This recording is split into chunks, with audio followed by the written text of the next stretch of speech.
TB हा आपल्या जगातील सर्वात खूप खूप जुना रोग आहे, ट्युबरक्युलोसिस. म्हणजे त्याला आपण राजयक्ष्मा म्हणतो, राजक्षय. राजयक्ष्मा म्हणतो. तर त्याची तर प्रतिपोषण काय, म्हणजे त्याचं तर काय प्रमाण स्थिर आहे? खूप छान प्रश्न आहे. अतिशय टीबीचं प्रमाण वाढलेलं आहे. त्याचं सर्वात महत्वाचं एक कारण म्हणजे आपली राष्ट्रीय सवय कुठचे, तिरंगा आपला राष्ट्रीय झेंडा, तसं रस्त्यावरती थुकणं ही आपली राष्ट्रीय सवय. विमानात उतरलेला माणूस आणि बैलगाडीत उतरलेला माणूस उतरल्या पहिलं कृत्य करतो म्हणजे तो रस्त्यावरती थुक. आणि मग आम्ही गप्पा मारतो, सिंगापूर एवढं स्वच्छ आहे, तिथे जर थुकलं तर तुम्हाला 500 रुपये दंड आहे. आता कोविडच्या काळामध्ये तर लोक मास्क खालती घालून रस्त्यावरती थुकवतात. मी जर कोणा रस्त्यावरती थुकताना बघितलं तर मी जाऊन उभा राहतो, नमस्कार करतो, माफ करा, असं थुकून येतो. त्या थुकीवर आणि टीबीच्या बाबतीत हे जे विषाणू आहेत टीबीचे, त्या धूळ कणांना चिकटतात आणि तीच धूळ आपण शरीरात येतो. आज आपल्या सगळ्यांच्या पुरुषामध्ये टीबीचे विषाणू आहेत, पण जोपर्यंत आपली रोगप्रतिकार शक्ती चांगली आहे तोपर्यंत आपल्याला टीबी होणार. ज्या वेळेला तुमची रोगप्रतिकार शक्ती कमी होते त्यावेळेला तुम्हाला टीबी होऊ शकते. आणि जर ती ट्रीटमेंट तुम्ही व्यवस्थित घेतली नाही, कुठच्याही, आता बघा तुमच्या सर्वांच्या घरामध्ये सुद्धा एखादा अँटीबायोटिक दिलं असेल, 3 दिवसात तुम्हाला बरं वाटतं, 5 दिवसाच्या गोळ्या असतात, पण पुढच्या 2 दिवसाच्या घरात तशाच असतात. आहेत की नाही सांगा? असतातच. त्यामुळे टीबीचं पण औषध जर वेळच्या वेळी घेतली नाही तर मल्टी ड्रग रेजिस्टन्स टीबी तयार होतो. आणि आता सध्या हिंदुस्थानात तो मल्टी ड्रग रेजिस्टन्स टीबी खूप कॉमन आहे. म्हणजे पूर्वी एकदा टीबी कंट्रोलमध्ये आला होता, नॅशनल ट्युबरक्युलोसिस कंट्रोल प्रोग्राम. पण ज्या वेळेला एड्स सुरू झालं, HIV एड्स, त्यावेळेला तुमची रोगप्रतिकार शक्ती कमी झाल्यामुळे टीबी पुन्हा उद्भवलं. त्यामुळे गव्हर्नमेंटला पुन्हा एकदा प्रोग्राम चालू करावा लागला. त्याला NRCTP म्हणतात, म्हणजे national device tuberculosis control programme, असा सुरुवात करावा. त्यामुळे प्रत्येक HIV पेशंटची आम्ही टीबी करता तपासणी करतो आणि प्रत्येक टीबी पेशंटची आम्ही HIV करतो. आणि त्यामुळे टीबीची औषधं म्हणजे आता हे काय डॉट ट्रीटमेंट म्हणतात, म्हणजे डायरेक्ट ट्रीटमेंट द्यायची, पेशंटला जाऊन भरवायच्या त्या गोळ्या, बाबा त्या गोळ्या घे, तितकं हे केलं. मुंबईला शिवडीला टीबीचं हॉस्पिटल आहे, खूप जुनं आहे ते वर्ष, खूप जुनं शिवडी टीबीवर, तिथेच HIV एड्स सेंटर चालू केलं. तर आता एक आणखी चांगला प्रश्न म्हणजे की असं म्हणतात की म्हणजे लग्न जमण्यापूर्वी मुलगा वधू आणि वर यांची आरोग्य तपासणी करणं चांगलं आहे असं म्हणतात. ते कितपत बरोबर आहे? 100% बरोबर आहे. तुमचे मंगळ गुरु शनी तुमच्या शरीरात कुठचे रोग आहेत किंवा कुठचे अनुवंशिक आजार आहेत ते सांगू शकत नाही. दोन्ही फॅमिलीजची अनुवंशिक रोग काय ते माहिती पाहिजे. HIV एड्सची टेस्ट गेलीच पाहिजे. त्याचप्रमाणे हेपॅटायटिस बी म्हणजे रक्तसंक्रमित किंवा लैंगिक संक्रमित आजार आहेत त्याची तपासणी व्हायला पाहिजे. आजकाल तुम्हाला आश्चर्य वाटेल, अगदी लहान लहान मुलं सुद्धा लैंगिक संबंध करतात. हे सगळं या टीव्हीच्या मोबाईलच्या म्हणजे पुण्याच्या एका इंटरनॅशनल स्कूलने मला 5वी ते 7वीच्या विद्यार्थ्यांना लैंगिक शिक्षण देण्याकरता बोलावं. आता माझ्यापुढे प्रश्न होता की या मुलांपुढे द्यायचं तर आहे शिक्षण, पण सुरुवात कशी करायची. तर विद्याबालनचा एक पिक्चर होता कहाणी म्हणून, तर त्याचा मी आधार घेतला. त्याच्यामध्ये काय, विद्याबालन एका शाळेमध्ये क्लार्क असतं, पण शाळेतली एक अत्यंत हुशार मुलगी जी हसरी बोलकी, सडनली तिच्यामध्ये वागणा बदल होतो, ती एकदम शांत होते, तिचा अभ्यासातला हे पण कमी होतं, लक्ष कमी होतं, खेळातलं लक्ष कमी होतं, अबोल होते. त्यामुळे शाळेच्या लक्षात येतं ते. मग ती या क्लार्कला तिच्या घरी पाठवलं. तर घरी गेल्यानंतर असं कळतं की तिचा मामाच तिचे लैंगिक शोषण करत असतो आणि त्याची आई म्हणजे या मुलीची आजी त्या मामाला प्रोत्साहन देत असते. त्यामुळे मी त्या मुलांना सांगितलं की तुम्ही एकदा वयात आल्यानंतर म्हणजे की तुमचं स्वतःच सफाई तुम्ही करायला लागल्यानंतर तुमच्या लैंगिक अवयवांना तुमच्या आई वडिलांनी सुद्धा हात लावता कामा नये.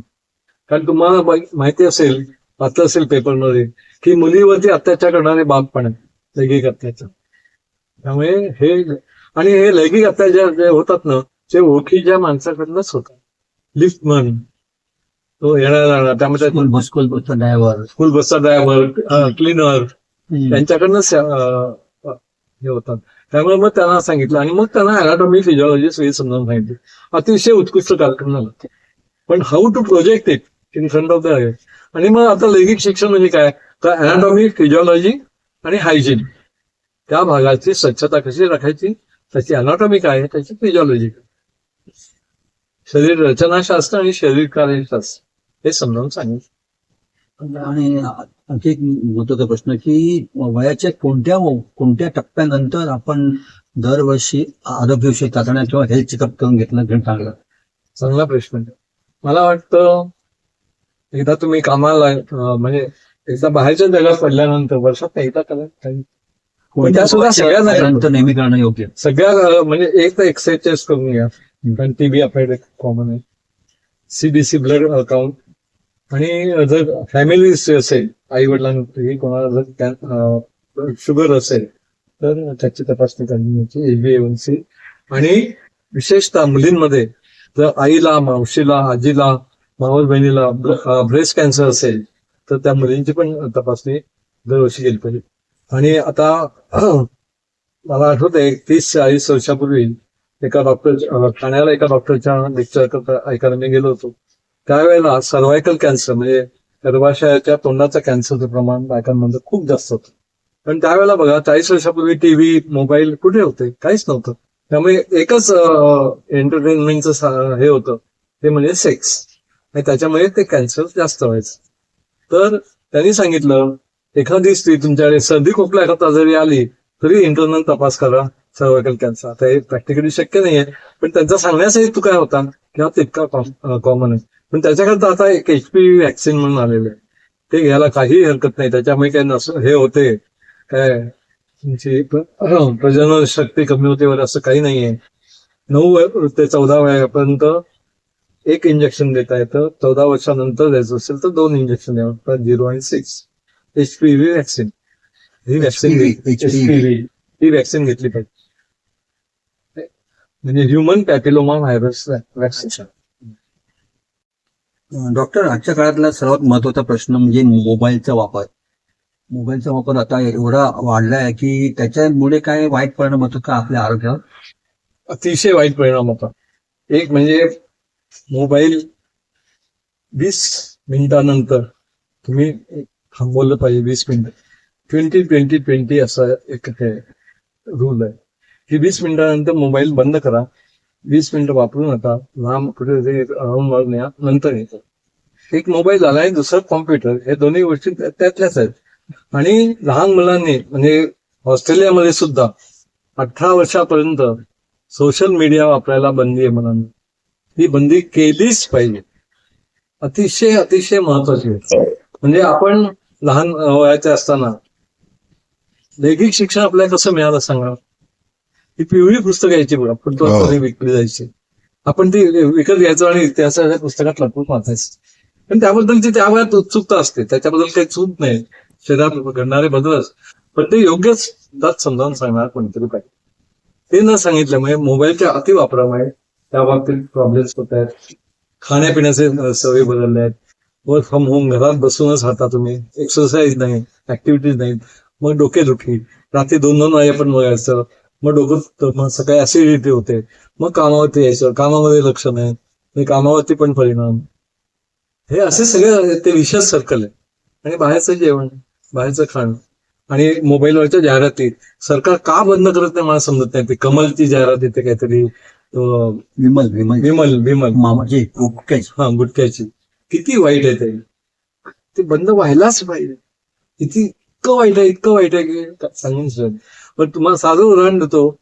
मी 1 वर्ष मला पुण्यामध्ये हेल्थ सेंटर मध्ये काम करावं लागेल, कारण सिप्लामध्ये 1 वर्षाचं एक्सटेन्शन असतं. 1 वर्ष त्यांनी दिलं नाही.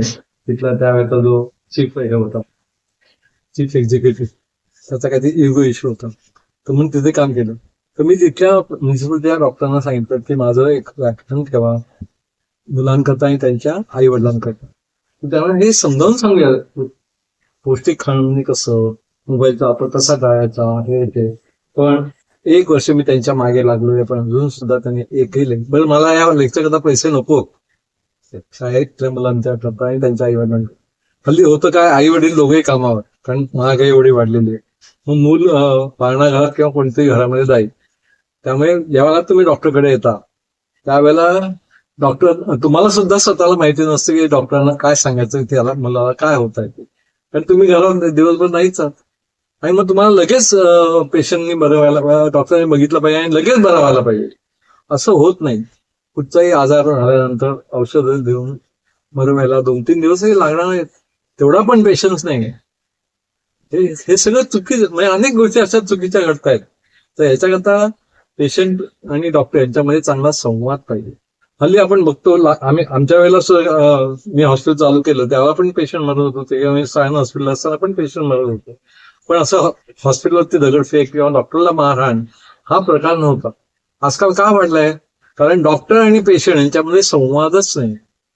संवादाची अत्यंत आवश्यकता आहे डॉक्टर आणि पेशंट. तो संवाद नसल्यामुळे मग हे विसंवाद होतो आणि मग मारामार. तर आता तुम्ही कोण शेवटचे दोन प्रश्न विचारणार की निरोगी आयुष्यासाठी माणसाने किमान कोणत्या गोष्टी पाळल्या पाहिजेत? लवकर उठे लवकर निजे तया ज्ञान आरोग्य संपत्ती लावे. हे आपल्याकडे एक सुभाषित होतं. Early to bed early to rise makes the man healthy wealthy and wise. आहार नियमित करा. 7 वाजता जेवण सगळ्यात चांगलं, पण ते शक्य नाही तर निदान 8 वाजता तरी करा. 11-12 वाजता नको. कमीत कमी 8 तास झोप पाहिजे. मोबाईलचा टीव्हीचा कमीत कमी वापर, जास्त वापर नाही. अतिरेक anything too much is too bad. सगळ्या गोष्टी योग्य वापर करायचं करा, सगळं चांगलं. तर आणखी एक सर्वात महत्वाचा प्रश्न म्हणजे आजच्या काळातला की हल्ली गुगलवर आणि सोशल मीडियावर एवढं सगळं ज्ञान येत असतं मेडिकल सायन्स बद्दल, कोणत्या गोष्टी सायन्स बद्दल, तर त्या गोष्टीवर किती विश्वास ठेवावा आणि किती विश्वास ठेवू नये? खूप खूप छान प्रश्न आहे. एका डॉक्टरच्या कन्सल्टिंगच्या बाहेर लिहिलं होतं, चपला आणि गुगल बाहेर काढून ये. तुमच्या प्रश्नाचं उत्तर त्याच्यात आलं. बरोबर. कारण गुगलचं माहिती गोळा करतो इकडून तिकडून, ते काय खरी असते असं नाही. साधं तुम्ही जीपीएस बघा, ते तुम्हाला उलट सांगतात. तुम्ही असे 2 मिनिटात पोहोचत असतात, पण तो तुम्हाला अर्धा तास फिरवतो. कसं आहे? हा, तर आज आपल्याच शाळेचे माजी विद्यार्थी आणि म्हणतात ना आमचे सर्वांचे ज्येष्ठ बंधू म्हटलं पाहिजे असे डॉक्टर रानडे 1966 बॅचचे विद्यार्थी यांनी आपल्याला बऱ्याच प्रश्नावरती अतिशय मन मोकळेपणाने आणि सविस्तरपणे उत्तर दिलेले आहेत. तर मी समूहातर्फे त्यांचा अत्यंत आभारी आहे. तसेच माझा मित्र देवदास गीते याने मला व्हिडिओ बनवण्यामध्ये जी मदत केली त्याबद्दल सुद्धा आभारी आहे. आणि आपली मुलाखत संपली असं मी जाहीर करतो. नमस्कार, धन्यवाद.